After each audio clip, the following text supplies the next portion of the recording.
Hey, welcome to Half the Battle. Today, we have the rare pleasure of talking about a female toy and character. Rare because in G.I. Joe, like in my love life, women are hard to find and are usually already dating ninjas. So meet Agent Helix. This figure was released in 2009 with all original body parts. It was part of the Rise of Cobra toy line, so it uses the new body style construction. This also means it has the same problem as all female figures from that line. She's way too thin. As in anatomically impossibly thin. Just compare this figure to one from the original line. Or to, what an actual woman looks like. If we ignore that, the figure is pretty cool looking. The color scheme is black, grey and mustard yellow, which I would have said was fairly unique in that toy line, but there's a barbecue figure that's pretty much the same.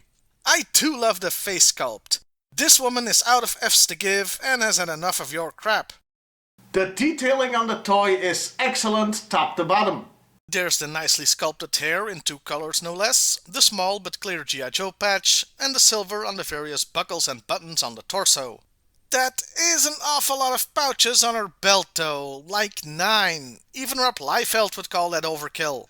In addition to the standard articulation that the original figures had, the wrist and feet also have movement here. One key difference though is that there's no articulation at the waist. Instead, there's no other way to say this. Articulation at the boobs. The boobs are articulated.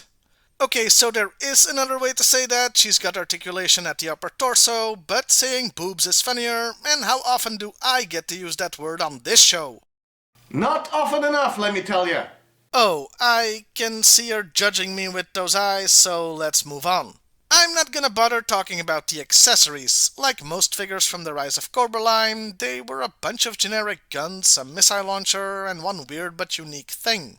In this case, a net you could put around the missile for reasons? Too bland to talk about. Overall, apart from being too thin, it is a cool figure, and God knows we can always use more women in G.I. Joe. And that was the only toy Agent Helix ever got.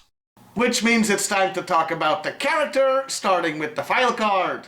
But since it's a Rise of Cobra file card, it's pretty short. Her real name is classified, and she's a corporal. Look, since the card is so short, I'm just gonna read you the whole thing. Agent Helix is a covert operations officer with advanced martial arts training and expert marksmanship. An Olympic-class gymnast, her distinctive whirlwind attack is an overpowering combination of kicks and firepower. Okay, that's just Scarlet. No, seriously, put a bow on it and it's Scarlet. Well, a crossbow anyway. I can prove it. If you remove some letters from her name, then add a few, it's a perfect anagram of Scarlet. Okay, kidding aside, this does bring me to the name. Agent Helix. First of all, I'm not too fond of the term agent being in front of code names. Even Scarlet got that treatment at some point, to draw a parallel again. I understand why they do it. It's easier to copyright and or trademark the names that way, but it looks so out of place. Also, these people are military. Agent makes me think of CIA or FBI, MI6 or WWE. Okay, maybe not that last one. Anyway, on to the actual codename, Helix. What the hell is a helix anyway? Well, a 2-second Google search tells me it's a twisted spiral shape like a corkscrew. Yeah, it's usually a way to visualize DNA. I guess gymnasts sometimes make corkscrew moves, making the name relevant to her? But that's not why she's called that. For the real reason, we have to go to the character's origin. Now, this figure is from the Rise of Cobra toy line, but if you watch the movie, she's nowhere to be found. Now, that isn't so unusual. Characters like the aforementioned barbecue don't show up either.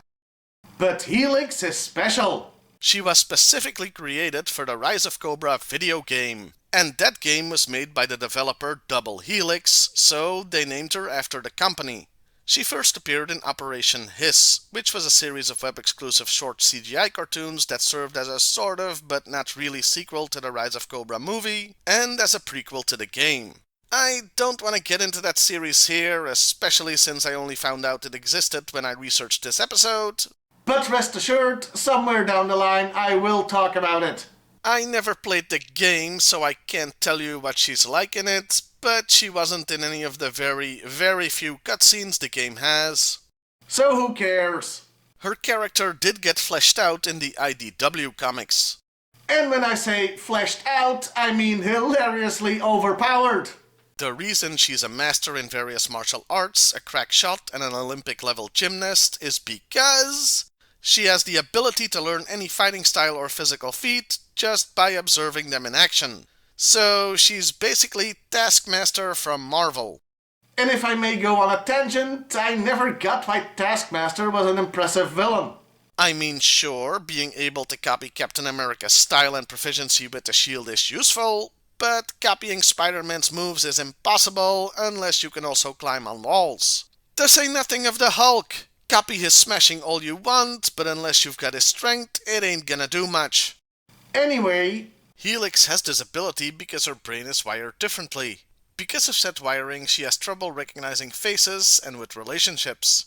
They stop short of actually saying she has autism, but it's implied. and please understand, when I say autism, I don't mean anything on the real-life spectrum. But that fake Hollywood kind that somehow gives you superpowers. All this means is she becomes the best at all the fighting and can go toe-to-toe with Snake Eyes, and she's just so great, you guys. Yeah, I hate to use the term because it is so overused, but Helix is a Mary Sue for a video game company. They do give her a tragic backstory involving human trafficking I don't really want to get into, though she got her revenge for that. The fact that she was created for the game made me think that that was the reason why she only ever got one figure. Like maybe there was a copyright quagmire or Hasbro didn't want to remind people of that very, very mediocre game. But Agent Helix is apparently scheduled to get a classified figure in 2023, so she's finally back. Or has been back, or has been cancelled, depending on when you watch this video. And that was Agent Helix. A pretty cool figure and a flawed character concept. You know how they could have fixed that? Keep the ability to instantly learn, but make her just a little less good at it compared to the original. When observing people like Snake Eyes or Storm Shadow, that would still make her be able to kick all kinds of ass without being too OP. Well, I'll see you next time, everybody. And hey, why not like, share, and subscribe if that's your thing?